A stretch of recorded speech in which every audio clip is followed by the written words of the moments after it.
Hi, I'm Trevor, the CEO of the same foundation. The donation we received from Interbet helped us in procuring vital, life-saving medical equipment and PPE for Tygerberg and Groote hospitals in the Western Cape. This was while the Western Cape was the epicenter of the pandemic. If you would like to get in touch or assist us in these projects, you can get hold of us on our website, which is www.samefoundation.org.za, Facebook and Instagram or LinkedIn. Race number 4, Hollywood Foundation, Fillies and Mares, 98 handicap over the 1600 meter trip, and I think that this is a very, very nice race that we want to be glued to our TV screens for, because there's quite a few nice horses that take their place in this contest, and I think it should be a good race on the offer. Now, your scratching in this contest is number 8, Bevy's Delight. She's out, so it's a field of 9 runners that are set to compete at this stage. We've got interviews with Duncan Howes, Byron Foster and MJ Odendaal, so let's get to that. Look, I see Pambili's improved from run to run. Drawn 1, Richard Fourie in the saddle. I think she's a big runner, and I feel whatever beats her in the race will win the race.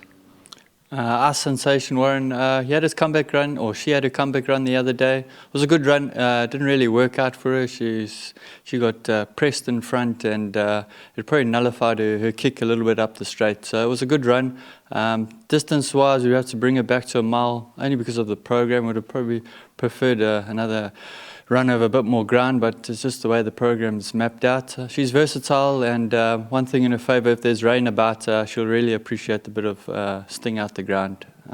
Obviously, Duncan's horse, the number 1, we have to respect. Obviously got a bit of a rating after its last win, but if it runs to its rating, it's probably definitely the horse to beat. But our filly will definitely be in the money. Yeah. I spoke to Lance Michael and I said to him, we were either going to go in the poly or the grass, see where they drew.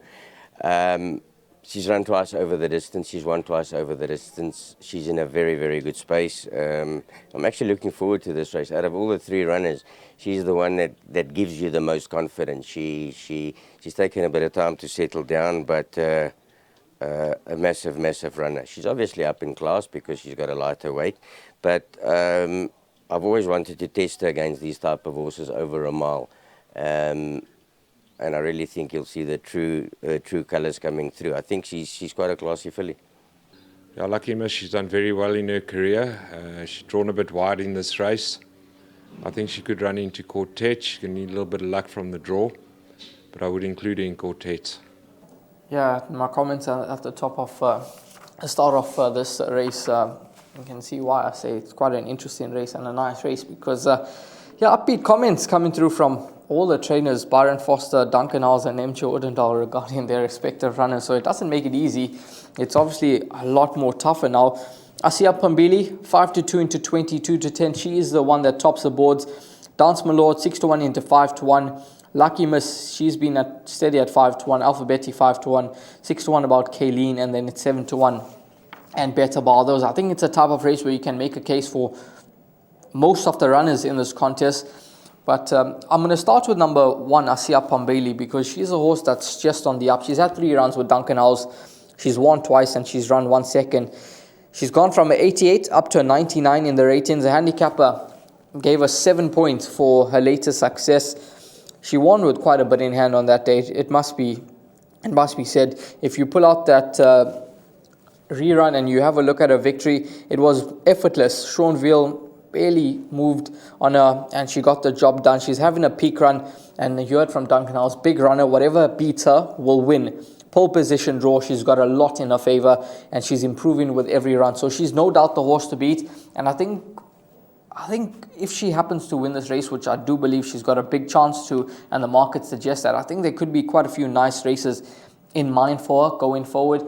Maybe come the Flamboyant Stakes in December. Maybe that could be a race that they possibly want to go for. I don't think that's a race limited to 3-year-olds. I think it's obviously for the 3-year-olds and older horses as well. But I definitely believe that she could be a horse that there's some nice races for her in store. Number 7, Dance My Lord. Now, she's not a horse that I would have given such a big chance to if I didn't listen to the comments from MJ Odendaal. She's got 52.5 on the back. She's a horse that her last run was very pleasing behind Sleek as Silk on the poly track in a fillies and mares 88 handicap. I do believe that this race is a lot more competitive and a lot stronger than what she did meet last time out. So she's obviously going to have to improve. But you heard from MJ, quite a classy filly. So unbeaten over the trip, she should be there or thereabouts. She should make a presence felt. And she's a horse that you have to include. Ice Sensation, she's got a nice galloping weight of just 53.5. She's got draw 3. Have a look at her last sort of 9-10 runs. She's obviously... She's had to carry quite a bit of weight. She's carried 60.5, 58.5, and those type of weights. She's just got 53.5.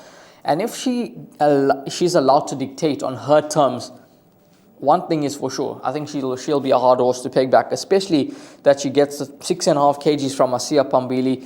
She's getting quite a bit of weight from a number of runners in this contest. So she's the type of horse that needs to be included in all bets. She's game. She runs well over a distance, so I think she'll be there or thereabouts. And last time out, she just never really got a soft lead. There was always a horse that was pestering her on her outside, and she just never give that kick at the top of the lane that she would have done if she was able to get a soft lead. So she's a horse that has a second run after rest, needs to be included in all bets. Number 5, Monashada. She's another horse that likes to go forward. She would have needed a last start back with the Komnaidu yard. She could be a factor. She's a game front runner. She could be there or thereabouts, and she's 3 kgs better off at the weight with Asiya Pambili on her last start. Alpha Betty is also better off at the weight with Asiya Pambili. She's 2.5 kgs better off with Asiya Pambili. But I think what is going for Asiya Pambili is that she's on the up. She's full of confidence. She's improving after each start, and she's no doubt the one to be. So she's going to be the top selection.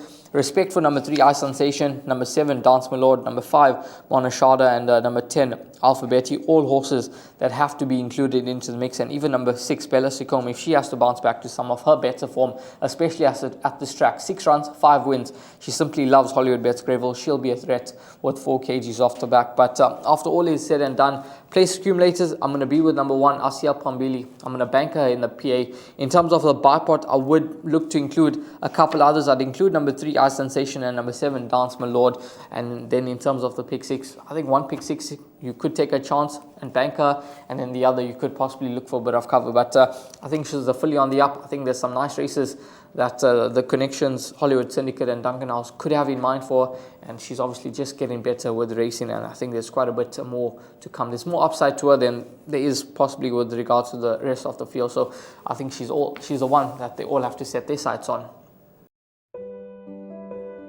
My name is Beston. I live in Cape Town. Also, I do delivery. Interbet helped me to realize my dreams.